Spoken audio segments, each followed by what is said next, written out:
संदीप, अब ये शिवाजी महाराज के अपमान, उनके अनादर का जो ये मुद्दा है, माफ़ी मांगी जा रही है प्रधानमंत्री द्वारा भी। ये कितना बड़ा राजनीतिक मुद्दा बन गया है।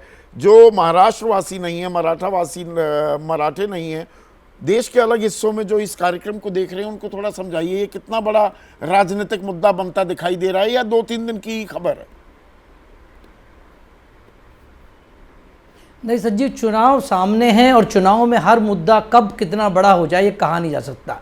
बदलापुर में 2 दिन पहले रेप की घटना एक बड़ा मुद्दा हो गया था, जिससे लाडली बहना का इम्पैक्ट होते होते रह गया। अब ये छत्रपति शिवाजी महाराज की प्रतिमा को लेकर जो मुद्दा बना है, निश्चित तौर पर विपक्ष से न केवल भुनाना चाहता है बल्कि लगातार गर्म करना चाहता है, क्योंकि छत्रपति शिवाजी महाराज की जो एक्चुअली उनकी साख है वो सिर्फ अकेले महाराष्ट्र में नहीं है, पूरे देश में है।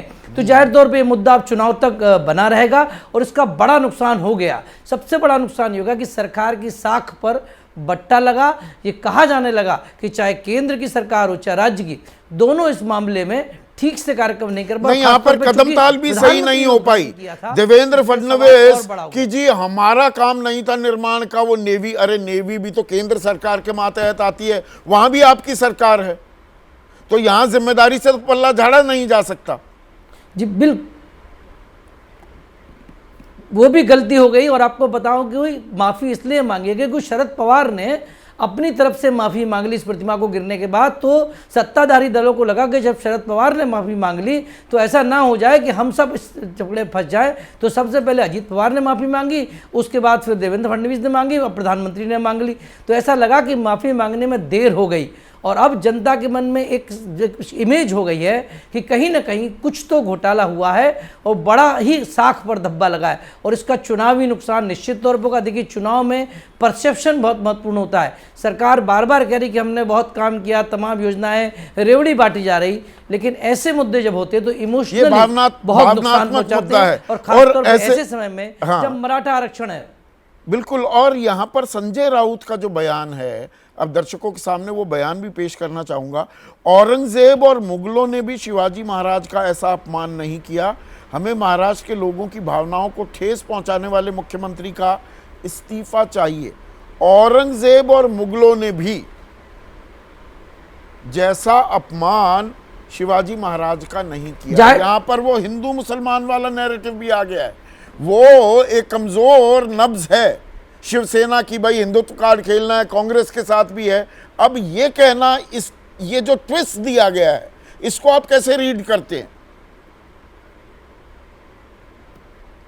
जाहिर तौर पे संजय राउत इस समय पूरी राजनीतिक पार्टी खेल रहे और उनके बहुत सारे बयान न केवल महायुति को नुकसान पहुंचाते हैं, महागठबंधन को फायदा करते हैं। शरद पवार साहब से भी बहुत सारी लाइनें लेते हैं। और अब चूंकि पिछले चुनाव में कहा गया था कि औरंगजेब के ये जो शिवसेना है औरंगजेब जैसी है, गद्दार है, मुगल है, तो ये सब मुद्दे अब चुनाव में आएंगे। लेकिन सबसे बड़ा मुद्दा छत्रपति शिवाजी महाराज बन गए। मराठा आरक्षण पहले से है। हाँ जी बिल्कुल, अब्दाली वाले मामले से बहुत आगे बढ़ गई है बात। अब तो बात यह हो गई है कि शिवाजी का असली वारिस कौन है। अब यहां पर एक छोटा सा जवाब चाहूंगा, 30 ही सेकंड है। चरण सिंह सापरा, आप उनकी माफी को नाकाफी कह रहे हैं और जो आपसे कृष्णा हेगड़े, बृजमोहन श्रीवास्तव, ये लोग जो, और बीजेपी कि भाई वीर सावरकर को लेकर जो आप बयानबाजी करते हैं उसके लिए माफी कब मांगेंगे? तेरी माफी मेरी माफी वाला खेल भी होगा अभी।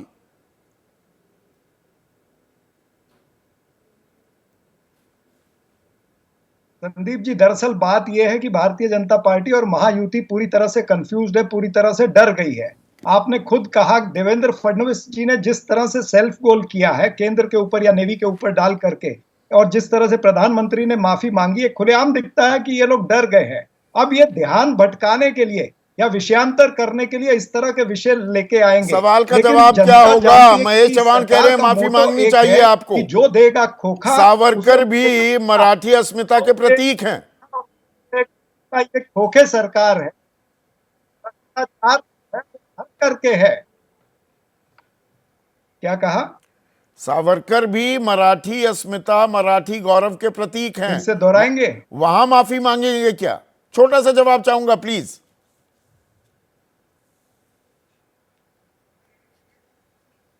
मैं यही कहता हूं कि ये मुद्दा प्रधानमंत्री जिस तरह से ना इंग्लिश में कहते हैं क्लचिंग द स्ट्रॉ, इस तरह से डूबते को तिनके का सहारा, तो प्रधानमंत्री ध्यान भटकाने की बात कर रहे हैं, ध्यान डूब रही भटका है रहे हैं, बीजेपी, पर डूब सवाल रही है आपसे ये महायुति, पूछा जाएगा तो जिसका डूबते को जवाब अभी तिनके आप का देने सहारा को लेकर के आए हैं। तैयार नहीं है। पर छत्रपति शिवाजी महाराज का अनादर एक बड़ा मुद्दा बनता दिखाई दे रहा है।